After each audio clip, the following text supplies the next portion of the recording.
जुड़वा बच्चों के साथ नॉर्मल डिलीवरी होना थोड़ा हैरान करने वाली बात तो लगती है, लेकिन ये इतना मुश्किल भी नहीं है। सही जानकारी और उचित देखभाल के साथ ये संभव है। कई महिलाओं ने नॉर्मल डिलीवरी से जुड़वा बच्चों को जन्म भी दिया है।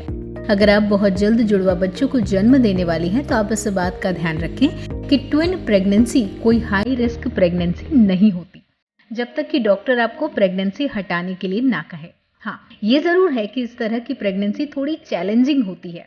कई हॉस्पिटल्स में नॉर्मल डिलीवरी कराने की कोशिश की जाती है, भले ही वो ट्विन प्रेगनेंसी ही क्यों ना हो।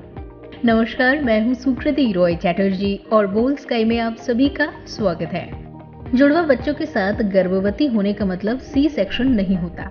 छठे हफ्ते में पहला अल्ट्रासाउंड होता है, जिसमें पता चलता है कि प्रेगनेंसी सिंगल है या ट्विन्स होने पर डॉक्टर सबसे पहले ये देखते हैं कि किस तरह की ट्विन प्रेगनेंसी है।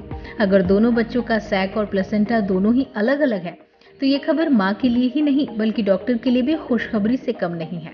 पहली, जिसमें कि सैक और प्लेसेंटा दोनों एक होते हैं, ये सबसे रिस्की प्रेगनेंसी मानी जाती है। इसमें अक्सर एक ही भ्रूण के बच पाने की संभावना रहती है। वहीं दूसरी ट्विन्स प्रेगनेंसी में सैक अलग अलग होते हैं, लेकिन प्लेसेंटा एक होता है, जिसमें दोनों ही भ्रूण सुरक्षित रहते हैं, लेकिन इन्हें सी सेक्शन के द्वारा ही निकाला जा सकता है। तीसरी प्रेगनेंसी में सैक और प्लेसेंटा दोनों ही अलग अलग होते हैं। इसे सबसे सुरक्षित ट्विन्स प्रेगनेंसी माना गया है।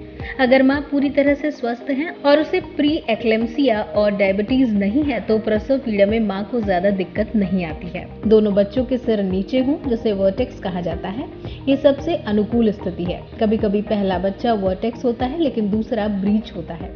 ऐसे में नॉर्मल डिलीवरी मुश्किल हो जाती है। अगर आप ट्विन्स प्रेगनेंसी के तीसरी स्थिति में हैं, तो आपकी नॉर्मल डिलीवरी की संभावना ज्यादा है।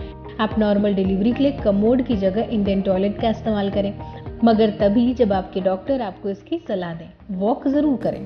फिलहाल इस वीडियो में इतना ही। वीडियो को लाइक और शेयर करें, साथ ही चैनल को सब्सक्राइब करना ना भूलें।